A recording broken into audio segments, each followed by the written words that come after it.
Nota 10 é nota 100, é nota 1000. A carne seca é o sabor do Brasil. A carne seca é o sabor do Brasil. Olá, para mim é uma honra, em primeiro lugar, estar aqui. Eu estou do lado de um cara aqui que eu admiro muito, que eu brinco e chamo de Papa da Carne, porque entende pouco, Dr. Vasco Pique. Doutor, conta um pouquinho para nós aí, pro pessoal que está assistindo, que não te conhece, como eu conheço, quem que é o Dr. Vasco Pique? Quando você começou, como é que é a tua história aí dentro da carne? O senhor conhece pouquinho, né? Eu fiz faculdade de veterinária em São Paulo, na USP. Formei em 1970 e em 1971 eu entrei para trabalhar em frigorífico. A maior parte é abatedouro de bovino, e esses abatedouros de bovino, alguns deles tinham as charqueadas anexas, que antigamente fazia parte do conjunto. Depois, desse período aí frigorífico, passei pelo Itaú, em Campinas, trabalhando em pesquisa. Cheguei a sair um ano para fazer pós-graduação no Canadá. De repente eu voltei, porque a pesquisa que eu pretendia fazer lá era com relação à estimulação elétrica de carcaça, e eles não tinham o interesse que tinha o Brasil na época. Então, eu acabei retornando, e nessa época eu já estava fazendo o projeto de um frigorífico em Sergipe. Aí eu acabei saindo, inclusive, do Itaú e fui para esse frigorífico em Sergipe. Aí foi viver de novo o mundo do frigorífico. Lá dentro, volta, abate, carne. Tudo desossa, e lá tinha anexo ainda uma fábrica de embutidos. Entendi. E eu fiz uma charqueada lá também, lá em Sergipe. Que o pessoal dizia, não, mas aqui não dá para fazer charque. Por causa do clima. O clima, não, conversa mole. E fez charque. E acabou fazendo charque e vendendo bem, porque era uma boa aplicação para ponta de agulha, né? O que eu mais fico admirado, doutor Vasco, é que teve essa parte do trabalho em si com carne em frigorífico, mas o senhor é um grande pesquisador, né? Sempre pesquisou a história, sempre foi a fundo de onde veio a carne, a origem, a parte estrutural da carne, tem livros lançados.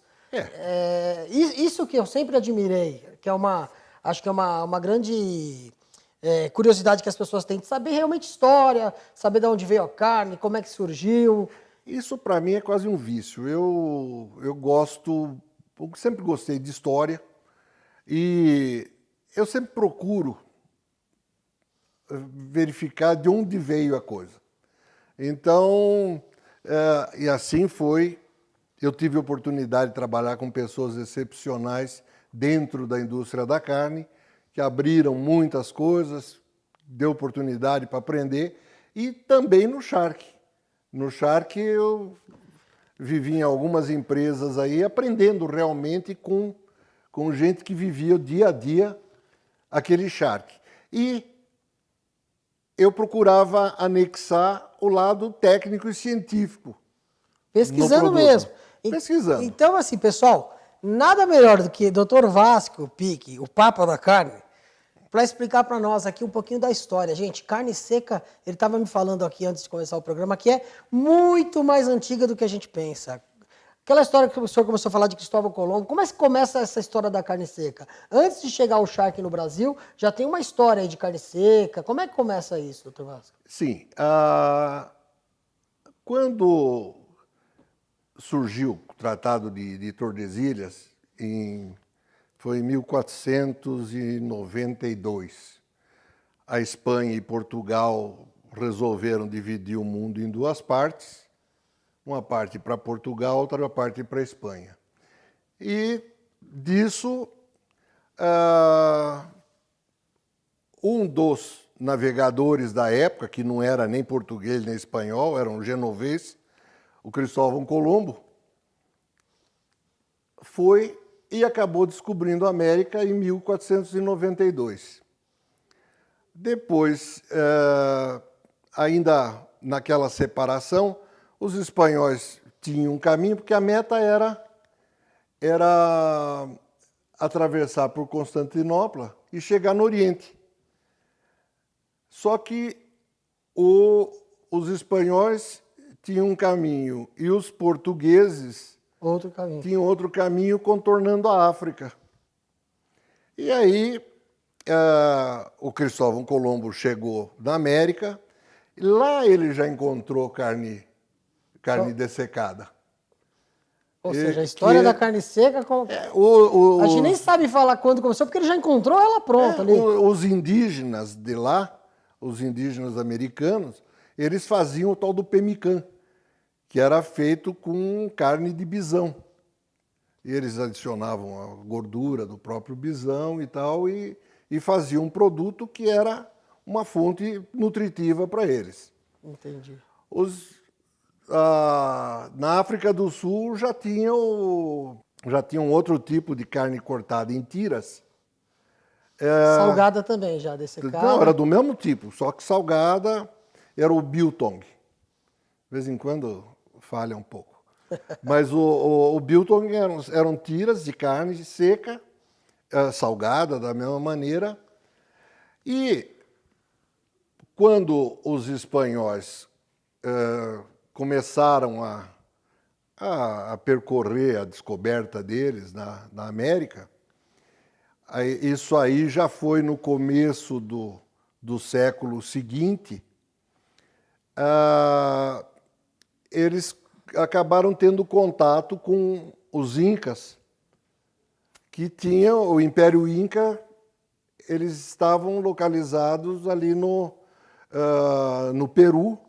Equador, Peru era uma área de 4.800 metros quadrados, que envolvia a Bolívia, envolvia parte do Chile, parte da Argentina. Então, nessa área, eles já encontraram, lá eram várias tribos, né, que pertenciam ao Império Inca, e existiam os quichuas, ou quichuas, eu não sei bem qual é a pronúncia, mas eram uns índios que viviam no altiplano ali andino, e eles já faziam, além de salgar, eles manteavam a carne. Parecido com o processo Com o processo, a diferença é que eles faziam com lhama e com alpaca. Entendi. Que eram não tinha boi naquela altitude. Entendi. Então... Mas quando os espanhóis começaram Mas o nome o senhor estava me falando, já chamava charqui. Charqui. Charqui, com X. A gente escreve com X. Charqui. Então a origem charqui mesmo começa efetivamente aí. Isso. E os portugueses depois começaram a chamar de charque. E entraram no Brasil pelo sul, por isso que... Os portugueses, naturalmente, entraram pelo Atlântico. Tá. Porque todo o continente, no fundo, tem duas entradas, ou a Foz do Amazonas, ou o Rio da Prata. E os portugueses começaram a entrar mais pelo Rio da Prata, porque a meta era a prata que eles pegavam na Bolívia, nas minas de Potosí. Entendi. Então aquilo lá criou um caminho que os índios percorriam, que os espanhóis aproveitaram depois, inclusive para introduzir o gado bovino por aí. Entendi. Do outro lado, os portugueses também começaram a fazer a mesma coisa, mas para o lado do Rio da Prata. E aí... a história fala que o primeiro lote de gado entrou em 1534, entre 34 e 36, que a esposa do Martim Afonso de Souza, ela veio para o Brasil para tomar conta da capitania, que foi determinada que era para o marido dela. Mas o marido dela tinha um trabalho para fazer na Índia, então... ela chamava Ana Pimentel. ela veio para cá e ela comprou algumas cabeças de gado no arquipélago de Cabo Verde e trouxe para o Brasil. E aí começaram a soltar esse gado. Aí a gente começou o rebanho Aí brasileiro. foi o começo brasileiro, E uruguaio. essa parte de começar a salgar a carne no Brasil começou por volta de quando? Quem começou a fazer isso? Começou, a gente não sabe se bem por cima ou por baixo. Por cima que eu digo é pelo Ceará realmente, mas o que aconteceu lá foi o seguinte: quando os espanhóis entraram ali pelo Peru, o Francisco Pizarro ele atacou o imperador do Império Inca ali, que era o chefe, e aí isso foi em 1533, mais ou menos. Mais ou menos não, em 1533, 33 no mês de fevereiro. Eles dominaram. Não, foi em julho. Ok. Entendeu? Aí eles julho, gente. dominaram realmente e os índios começaram a fugir. Mas, ao mesmo tempo, naquela área, eles transitavam muito pela Amazônia. Naquela época não tinha... e o que facilitou, na época, eles faziam a salga dessa carne, ainda lá nos Andes e tal, eram minas de sal que tinha lá. Ah, entendi. Então eles tinham a matéria, o conservante natural em abundância. Eles já salgavam e eles usavam isso para salgar a carne. Foi Isso. meio que prático para eles, né? Era a forma de conservação. Não tinha refrigeração, Apesar de que os egípcios já faziam isso há Nossa. 4, 5 mil Carne anos seca atrás. é muito mais antiga, gente. Eu pensei que eu Sim. entendia de carne Não, seca, hein? aí é coisa... Nada. Aí, então, uma das razões de ter aparecido no Ceará essa salga da carne foi essa movimentação desses índios e trocando informações e tudo. Até eles encontrarem o rebanho bovino E aí no passaram Ceará, a fazer isso de carne bovina. passaram a fazer E a história dos tropeiros que salgavam a carne para andar há muito tempo? isso lá para o sul. Também. Aconteceu mais ou menos No simultâneo. norte, lá no Nordeste, a coisa começou em 1730. Foi criada a primeira charqueada no Ceará. Do Ceará, foi a primeira charqueada do Brasil. Que ano, doutor Vasco? 1730. Eles acreditavam que era a primeira charqueada criada. Mas, simultaneamente, no Rio Grande do Sul, existem alguns autores gaúchos que garantem que em 1700, Já existia. naquela região de Laguna, que é Santa Catarina, já tinha produção de charque. Entendi. Inclusive, para o sul, nós temos uma cidade charqueada. Tem algo assim que tem a ver com o charque ou não? Não, tem Pelotas, que foi o foco depois lá. Porque aí começaram a dizer que o charque foi produzido no Brasil por um filho de portugueses, o José Pinto Martins, que começou lá no Ceará. Isso em 1778, 79. Essa é a história que contavam. Essa que é a ele história. começou. Diz que lá depois houve uma tremenda seca e não sei o quê, e ele mudou para o sul. E aí ele levou a carne Chegou para para o o sul. sul, chegou no sul, o prefeito da cidade, ou uma autoridade lá da cidade de Pelotas, cedeu para ele uma área na margem do Arroio Pelotas, e ele fez a primeira charqueada, que eu digo que é a primeira charqueada comercial, porque o Entendi. volume que ele produzia realmente era bastante grande. Então em 1700 no sul já havia charque, 1730 no Ceará também a primeira charqueada, mas comercialmente foi o senhor, como é que é o nome dele? José Pinto Martins. José Pinto Martins, que começou no Ceará e trouxe ela e fundou a cidade de Charqueada hoje que nós temos no sul. Que todo mundo fala que é a origem, talvez, virtude do nome, né, inclusive, né? Não, o que acontecia, por que eles alegavam que já existia, que o charque já era feito no Rio Grande do Sul? Porque em 1715, naquelas doações que eles faziam de terra, que o governo fazia para